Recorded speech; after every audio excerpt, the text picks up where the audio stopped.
Recently, I saw a great, really attention-grabbing headline from CBS News. 90% of Americans plan to ignore the number one piece of Social Security advice.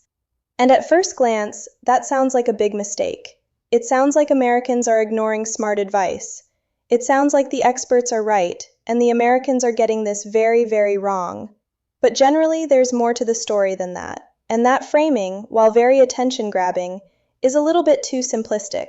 So, what's the number one piece of advice that 90% of Americans are ignoring when it comes to Social Security? Well, it's said to be waiting until the age of 70 to claim benefits to receive higher monthly payments. So let's pause here for a moment because this framing makes it seem like a behavioral problem, like people just aren't listening. But we might just find if we dig into the real data that it's more likely to be a constraint problem, and that changes the narrative. So let's start with what people actually do. If waiting until 70 to claim Social Security is really the right move, you would think that most Americans would do this, or at least a significant percentage of them. But right off the bat, we see from the data that that's not the case. If we look at how and when Americans really claim Social Security, it breaks down like this. About 20 to 25% of people claim right at the age of 62 when they're first eligible. This is the most popular claiming age. Another 35 to 40% claim between the ages of 63 and 65. Roughly 25 to 30% wait until full retirement age, around age 66 or 67. Then you have a smaller group, about 25% combined, who delay to 68 or 69. And then age 70, less than 10% of people wait until 70, and in some datasets it's even lower than that, closer to 4 to 8%. Let's really think about that for a moment, because less than 1 in 10 Americans are actually following what's said to be the best claiming strategy for Social Security. And if it's really optimal, why are so few people actually following it? Is it that they just don't understand the math? Well, the reality is that this advice is pretty incomplete. If you claim Social Security as early as 62, you're locking in about 70% of what you would have received at full retirement age. Then, between ages 62 and 67, your benefit increases gradually, typically in the ballpark of 5 to 6% per year. Once you reach full retirement age, those delayed retirement credits kick in, and now your benefit grows at a much faster rate, 8% per year, all the way up until the age of 70. So, let's put real numbers to this. If we assume your full retirement age benefit is $2,000 per month, at 62 you'd receive about $1,400 a month. But if you wait until age 70, that benefit grows to about $2,480 per month. So just stepping back and looking at that, you're going from $1,400 a month to over $2,400 a month. That is a 77% increase in monthly income. That is a big deal. And importantly, it's not banking on any sort of market returns. This is built within the structure of Social Security itself. It's giving you a guaranteed inflation-adjusted income floor that lasts for your entire lifetime. But this does come with trade-offs, because what you're really deciding is, do I take less now in exchange for more later? And depending on whether or not that's the right answer depends on your personal situation. So, now that we've seen the math and just how powerful that increase can be, we need to talk about what the advice actually is, because this gets way too oversimplified. There's often this idea that every expert out there is saying that everyone should wait until 70 to claim Social Security so they get that higher monthly benefit. But this is not what most experts are saying.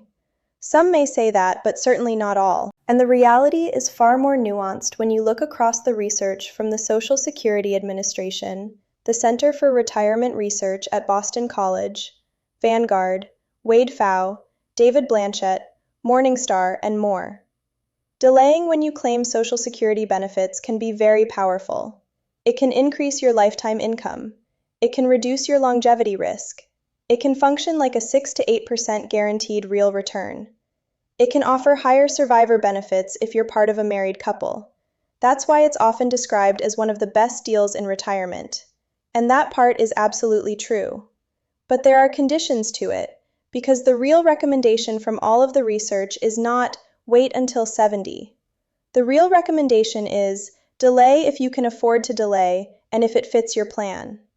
This is a very different statement because when we look at how to optimize Social Security for an individual household, there are no blanket statements that work. There are absolutely situations where the strategy of delaying is very strong. If you are someone who is likely to live a long time, if you have a family history of longevity, if you're in really good health, especially if you're a woman, because women on average tend to live longer than men, this is where this delay strategy can really shine.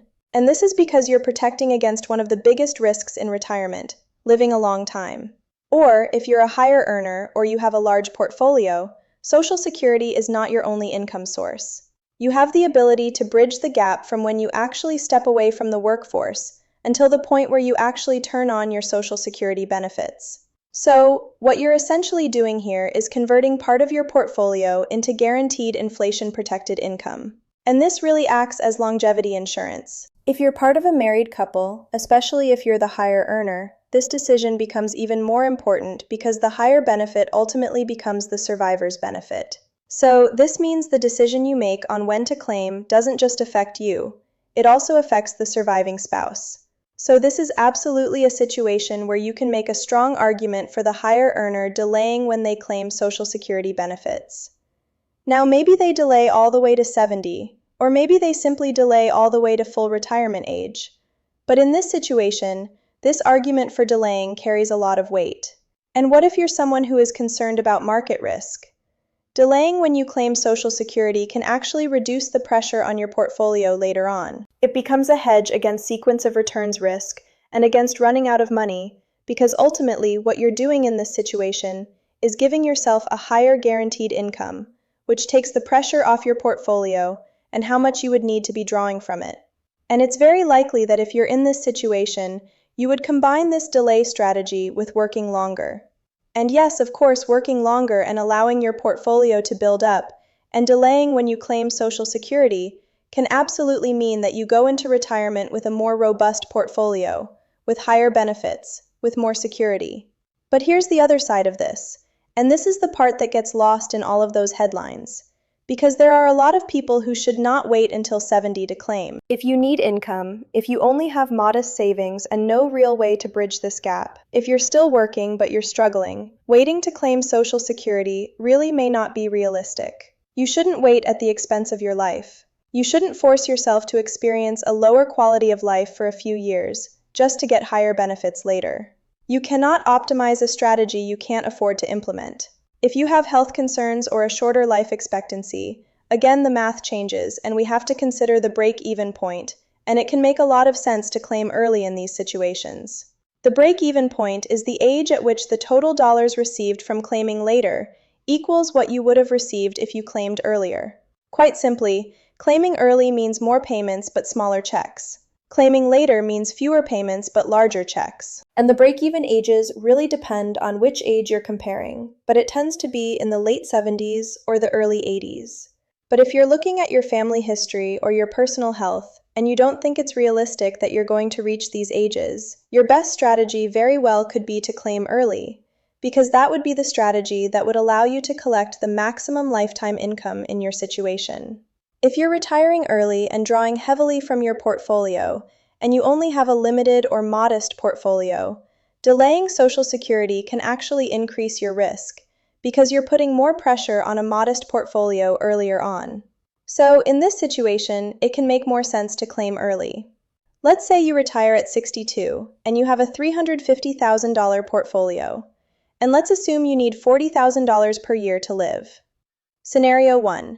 You delay Social Security until 70. So now for 8 years, you have no Social Security income, which means the entire $40,000 per year is coming from your portfolio. That's an 11 to 12% withdrawal rate. That's not just high, that's extremely risky because now you're putting a huge amount of pressure on your portfolio right at the start of retirement. And this is exactly when sequence of returns risk matters most. If the market drops early and you're taking out these larger draws on your portfolio, you're locking in these losses. Even if we assume modest returns, your portfolio could drop from $350,000 to somewhere in the range of $100,000 to $150,000 by the time you reach 70. And even with these numbers, we're still assuming there's market cooperation at play.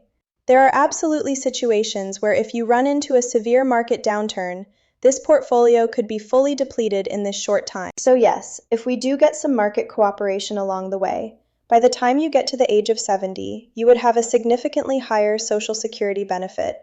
But it's likely you'd be looking at a portfolio that has been much more depleted than you would otherwise want.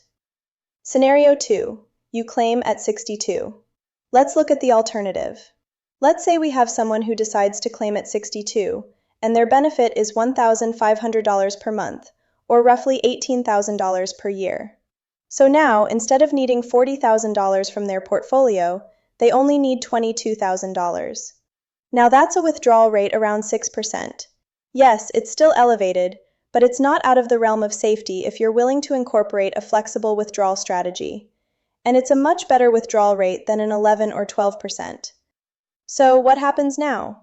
Instead of draining your portfolio early, you're reducing the pressure on it, giving it more time to grow, reducing sequence of returns risk, and increasing the likelihood that it lasts. Here's the trade-off.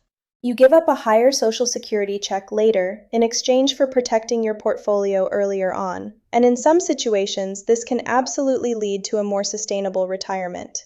Delaying Social Security can absolutely increase your income down the road, but it can also increase the risk of your portfolio today if you don't have sufficient assets to cover this gap.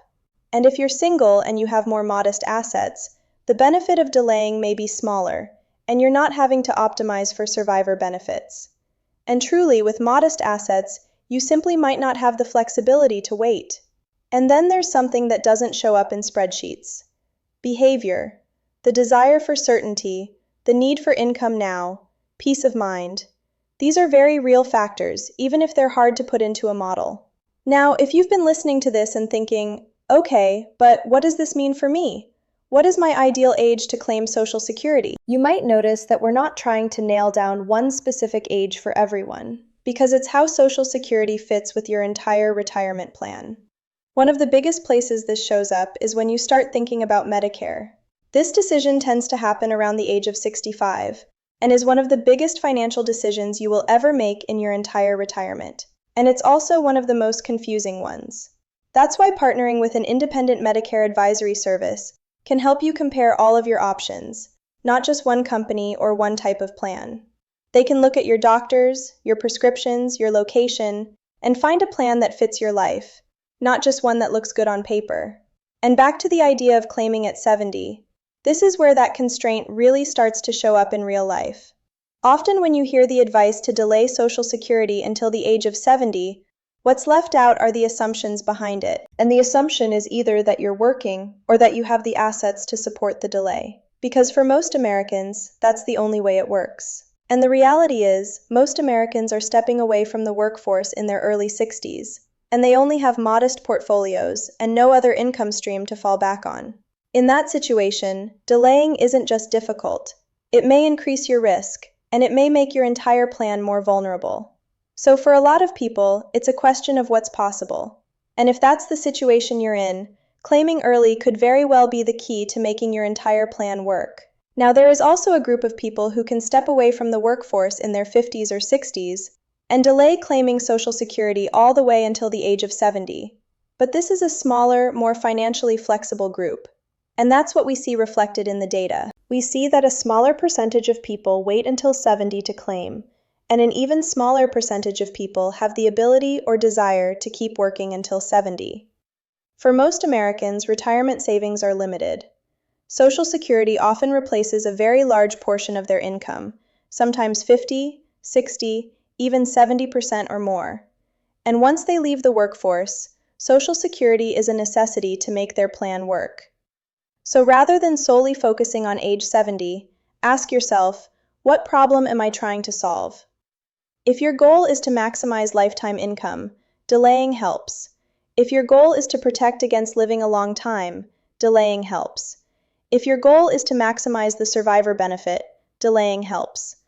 But if your goal is to cover expenses now, to reduce stress, or to avoid putting pressure on a modest portfolio earlier on, the answer might look very different. And this is where some of the more advanced research comes in, because work from Wade Pfau and David Blanchett shows something very interesting. Delaying Social Security can actually increase your safe withdrawal rate. It can improve portfolio longevity, but only if you have a way to fund the gap in a sustainable way, or if you have the ability to keep working and don't need to draw on your portfolio. If you can't, the strategy actually works against you. And that's the trade-off most of these headlines don't talk about. The math behind delaying is real, it's powerful. But the blanket advice is often overstated, and many people don't have the flexibility to follow it, or they shouldn't follow it. The advice from most experts is not wait until 70. The advice from most experts is that you should figure out when is the most ideal time for you or your household to claim. So what are your thoughts on headlines like this? I'd love to hear. There's often this idea that, oh, I said often, somebody's going to get on my case about that. Midwest. Midwest people, if you're with me, that's how we say it. This is hard. I've got different makeup, different hair, I'm wearing a different shirt. Big changes happening. I had shorter hair when I was young, so now when I look in the mirror, I see myself like heading off to 8th grade or 9th grade. It makes you see yourself differently. I'm obsessed with my new hair. Good hair day makes for a great day, right? I think there's a helicopter. I'm sure you hear that.